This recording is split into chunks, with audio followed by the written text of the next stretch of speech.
Saludos, yo soy Mayreli Jardiles y en la presente oportunidad estaremos estudiando el Estatuto Real y el Estatuto Personal del Derecho Internacional Público.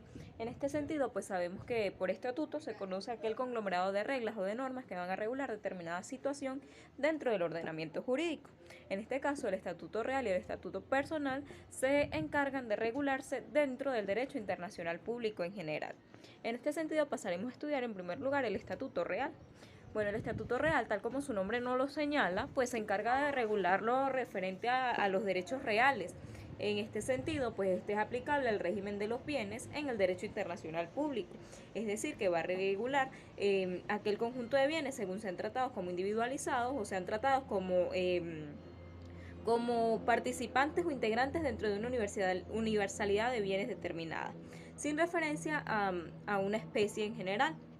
En este sentido, tenemos que es importante distinguir entre los bienes uti singularis y los bienes uti universi, es decir, los bienes singulares que se van a regular por una situación específica, de los bienes universales, pues porque al corresponder a una universalidad de bienes, pues estos deben determinarse la regulación jurídica que van a tener. Y pues de allí que esta distinción sea importante. Ahora bien, ¿qué comprende el Estatuto Real del Derecho Internacional Privado? Bueno, el Estatuto Real comprende lo que es la distinción entre los bienes muebles e inmuebles, las distintas clasificaciones de bienes, aun cuando no son muebles o inmuebles, sino que pueden participar dentro de otra clasificación.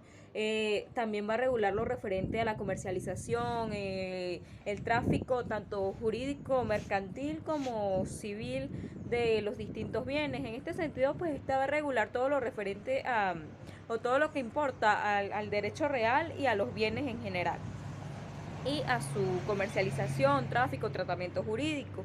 Así también regula lo referente a la exclusión de algunos bienes del comercio que por sus características, pues como su nombre lo dice, no pueden ser objeto de ser comercializados. En este sentido, ocupando a ello, encontramos la Lex Recitae.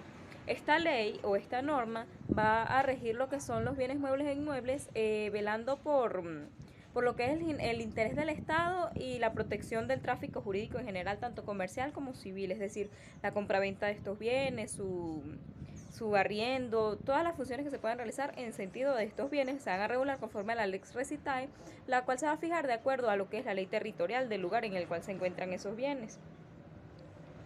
El criterio adoptado en Venezuela. Según el artículo 10 del Código Civil, los bienes muebles e inmuebles se iban a regir siempre por la ley venezolana, aunque sobre ellos pudiera haber lugar al uso de leyes extranjeras.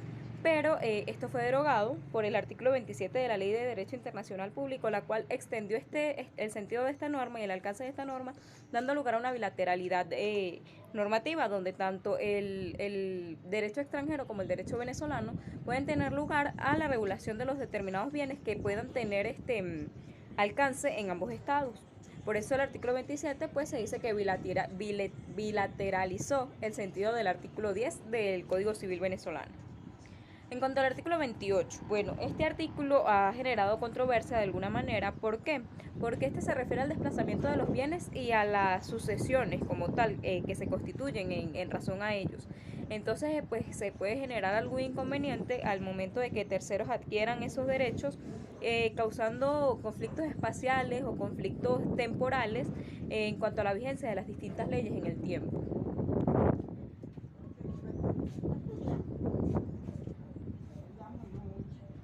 Luego pasamos a explicar lo que es el derecho personal como tal.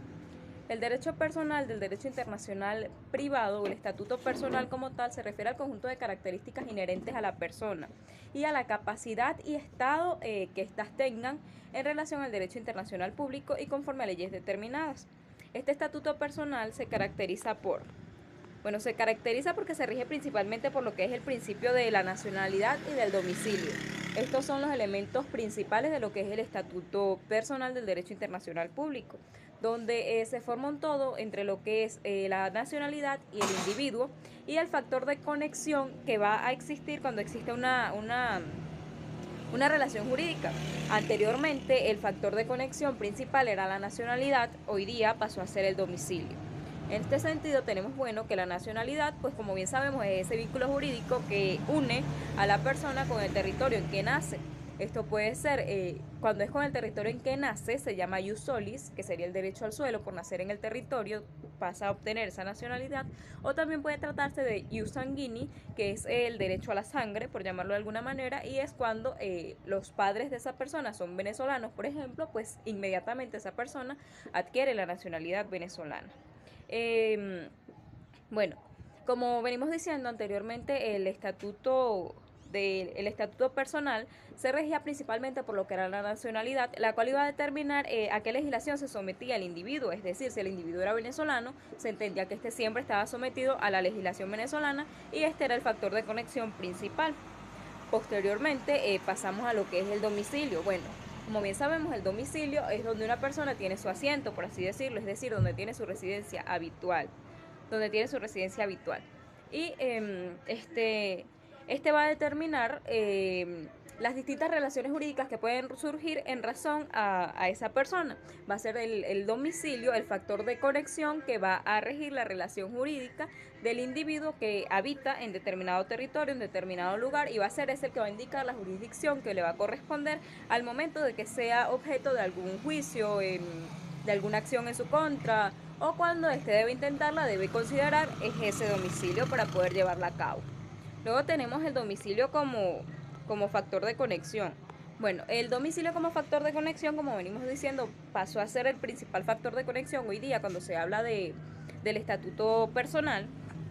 Y esto porque el juez, dependiendo del domicilio, busca la norma que va a aplicar y pues debe considerar tanto también nacionalidad como domicilio, porque él al momento de aplicar la norma debe estudiar tanto el derecho del juez, es decir, el derecho del foro, el derecho personal, el ordenamiento jurídico que le compete, de donde él se encuentra, también debe estudiar a su vez el ordenamiento jurídico de la nacionalidad o de donde ese ciudadano es nacional. Pues en este sentido, pues lo que se busca es dar la solución correcta, adecuada e idónea al caso, atendiendo a ambos ordenamientos jurídicos.